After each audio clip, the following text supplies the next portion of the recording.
মাত্র ৮ মাসের মাথায় শেষ হচ্ছে তুঁতে, হয়ে গেল তার শেষ দিনের শুটিং। নতুন বছরের গোড়ায় একগুচ্ছ নতুন সিরিয়াল শুরু হওয়ার খবর শুনেছেন দর্শক, তেমনই শেষ হচ্ছে বেশ কিছু পুরনো সিরিয়ালও। 2023 সালের মে মাসে শুরু হয়েছিল তুঁতে সিরিয়াল। এই সিরিয়ালের মাধ্যমে দর্শক পেয়েছিলেন নতুন জুটি সৈয়দ আরফিন এবং দীপান্বিতা রক্ষিতের জুটি। 1 বছর হওয়ার আগেই শেষ হলো তুঁতের যাত্রা। ইদানিং অল্প সময়ের মধ্যেই বন্ধ হয়ে যাচ্ছে যে কোনো সিরিয়াল, তার পরিবর্তে দেখা যাচ্ছে নতুন কাহিনী। তুঁতের পরিবর্তেও একগুচ্ছ সিরিয়াল আসছে সংশ্লিষ্ট চ্যানেলে। তুঁতের বদলে নাকি দেখা যাবে চিনিকে। মঙ্গলবার শেষ হয়ে গেল শেষ দিনের শুটিং। মেকআপ রুম থেকে সকলের সঙ্গে ছবি পোস্ট করলেন অভিনেত্রী রূপসা চট্টোপাধ্যায়। একসঙ্গে অনেকদিন কাজ করতে করতে সকলের সঙ্গে বন্ধুত্বপূর্ণ সম্পর্ক তৈরি হয়ে যায়।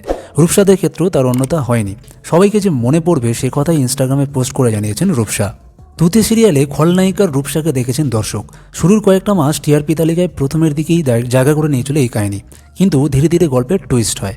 আরেফিন সরে গিয়ে নায়ক হিসেবে দেখা যায় গৌরব মণ্ডলকে। অনেকে ধারণা নায়ক পরিবর্তনের জন্যই হয়তো নম্বর কমে গিয়েছে, তবে বাস্তবে যে তেমনটা নয় সে কথা বারবারই জানিয়েছেন সৈয়দ। এরই মধ্যে শোনা যাচ্ছে সিরিয়াল শেষ হওয়ার পরেই রূপসা মন দেবেন তার বিয়ের প্রস্তুতিতে।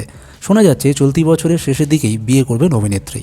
বিনোদনের এরকম আরও ভিডিও পেতে চ্যানেলটি সাবস্ক্রাইব করে বেল আইকনে প্রেস করে আমাদের সঙ্গে থাকুন। আর ভিডিওটি ভালো লাগলে লাইক, কমেন্ট আর শেয়ার করতে কিন্তু ভুলবেন না। দেখা হচ্ছে পরের ভিডিও, ততক্ষণ ভালো থাকবেন, সুস্থ থাকবেন।